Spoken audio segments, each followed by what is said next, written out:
We are. We need some Kidney Hills on the baseball field. We need some citizen candidates in Washington. I know that a lot of you, I know it's hot out there, and it is an honor and pleasure to be back here in Tucson. Let me tell you, as a daughter of the American West, the rest of the United States, we know that they're busy gazing at their navels right now. And that's all right, because we're going to take care of some damn business here. From the beginning of this country, no matter how far West was, West is what led the American imagination. And let me just say, how can I say this and be respectful, as much as I can be respectful. Candidates like Jesse Kelly and Ruth McClung don't need a godfather in Washington. They need you. I think that on a day like today, we realize that for many, politics may be like theater, where the show changes every week, or the attitude and the approach changes based on what the attitude is during the election. But here's a message for the media that's here and for all of you, and hopefully if we can pull some people up from that shade. Let me remind you that as I stand here, and I of course think of all of you who have loved ones who are back from the Gulf, back from Iraq, back from Afghanistan. This is lovely weather compared to the last time I was here with the Tea Party. I mean, this is like 80-something. And this is a small price to pay to remind each other about what's at stake. The truth of the matter is, what we've got when it comes to the nature of what's happening here, this is not a movement where you guys are trying to figure out how to move something forward or what we need to do to make a difference in this country. We've already snapped, and that's the difference. That this is a symbol of something that has already taken place. The moment you came out to a tea party, or the moment you started calling friends, the moment you had a private revolution, a quiet revolution at the dinner table, with your children, with your friends, at the PTA, at the golf club, at work, wherever it is you're having your private revolution, current sitting politicians, especially those who've been in office for decades, need to know that this is not what, you know what they're calling this in Washington? They're calling it a boomlet. Yeah, they're calling this a boomlet like there was a boomlet over Hiroshima. That's the boomlet of the Tea Party. And, I know we're all here for the midterms here, and those are imperative. This is not, though, about switching hands from one set of liberals to another, called Republicans and Democrats. Those days are over. This is not about sharing the power and making sure it's going to be the same faces going to the same cocktail parties with people who go to tea parties or meet up with constituents and think for about 5 or 10 minutes they need to slum. Those damn days are over.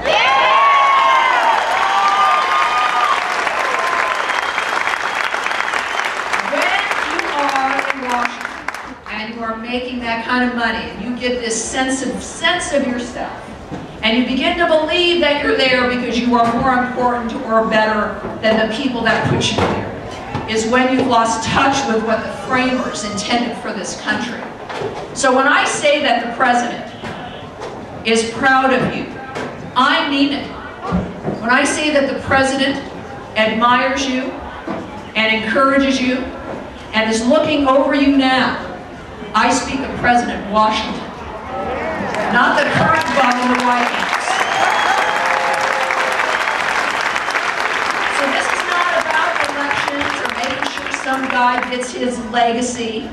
I walked out on this field alone. So did everyone else.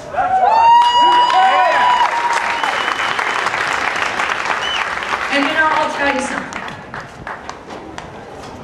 We do take this personally.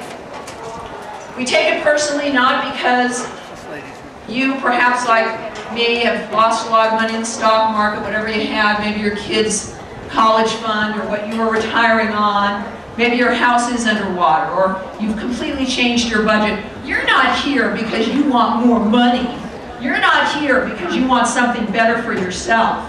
You're here because you know this nation is not going to fail under our watch. You're here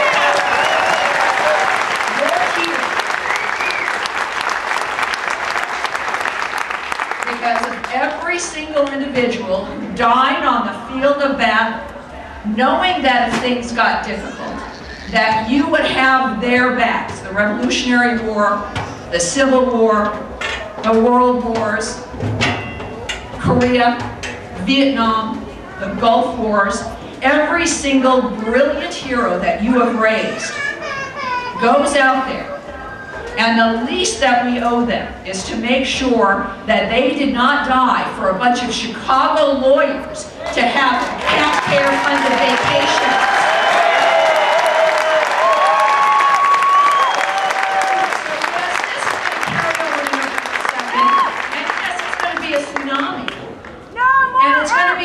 That changes Washington, and it's not going to stop. There's encouragements for you to keep going. Do you think at some point, certainly, someone had encouraged George Washington, General Washington, and his troops to not give up? Yeah, they sure did. Bottom line is, though, once that revolution was done, and ours is done, when they were sitting there in the Constitutional Convention and working stuff out, nobody thought that maybe this would fade. So anybody who thinks that this is going to fade as they look at you when it comes to the choices you're making and the activism you have, whether it's Washington says you're a boomlet or you're just, you know, a whiny, bitter clingies, I say let's have a future made of whiny, bitter clingies. The world will be better off.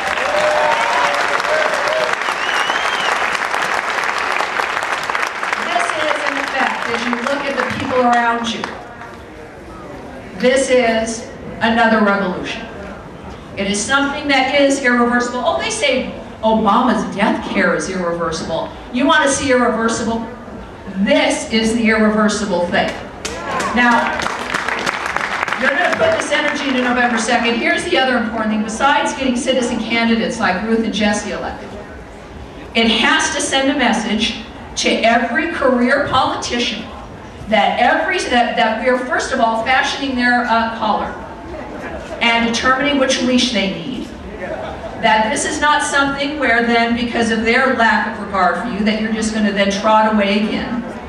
That they've got to know, with all of these new people coming in, that things have changed. And when we talk about who's going to absorb whom, if there are certain people who think that Jesse and Ruth and Christine O'Donnell and Alan West and Ilario Pantano and everyone else we're going to send to Washington, if they think those people are going to be getting them coffee, they've got another thing coming. Because they do. Oh, they do. I'm telling you right now, John Boehner's going to want Ruth, I'm sure, to go get him some coffee when he's in the Tammy Bay. What do you think she's going to say to that? No! She's going to say no. So yeah, get your own, that's right. Get your own. So here we have not only this November, but the reason why it is important. Yeah, you know, normally you'd think, well, if you tell people it's going to be a big win, people will stay home. You know what? I have a bit more faith in the nature of this revolution.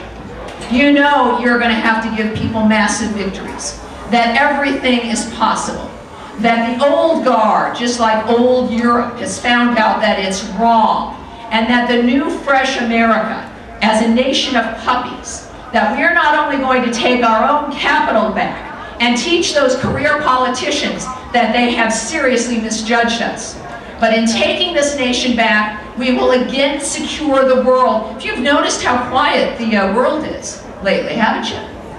You notice they're sitting there, and other than making Michelle Obama the most powerful woman in the world, you see that the other day? Forbes magazine? Yeah. And then they asked for another pass of the crack pipe after they did that. I'm sorry, is that too blunt? I'm sorry. Yeah. They said they were able to come to that decision because they decided to de-emphasize the traditional methods of power. Well, you know what? That's their goal, isn't it? De-emphasize power of this country. De-emphasize what matters to you and your children. De-emphasize the important values you teach to your children. It is the values and the principles of this nation that have been deemed obsolete. And for the people who are career politicians, who have allowed Barack Obama to manifest by, as an example, voting against the Bush tax cuts. Someone familiar to you just recently did. As people who suspended campaigns to rush back to put tarp in place. As people who, for 25, 30, and 40 years, made this system possible so that Barack Obama would be the next natural thing to come up. Well, here's a message. It's a message that nature sends. That you can be doing your business and thinking everything's normal, and then you can find that there's a tsunami arriving. And everything changes and nothing is ever the same again. And I welcome them dismissing your power continually.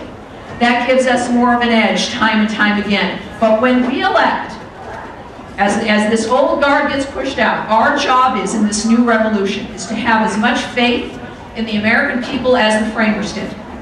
Is to know that the new people, the citizen candidates we elect, that they must know also that there is no going back.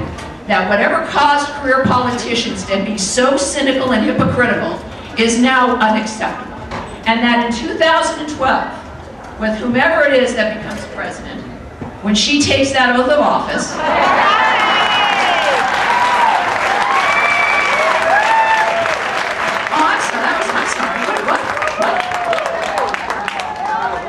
when the world has to say, and forgive me for all of you mid-bots, I don't know, are there any mid-bots? And you know, I came here and I saw Mitt Romney, it was amazing, and then he put a dog on the roof of the car, and that was the last time I saw him on the drive out here. When she takes that oath of office, and when there is a woman there who takes no prisoners, when there is a woman there who sees this nation as we do, who values her family as we value ours, when the world says to itself, and you can imagine what it's going to say to itself when it has to say, oh, hypothetically, President Palin. They'll know that the damn rules have changed. And various senators will know. Various senators and their stabs and the settled masses of the political machines will know on both sides of the aisle that we've only begun to change this country back.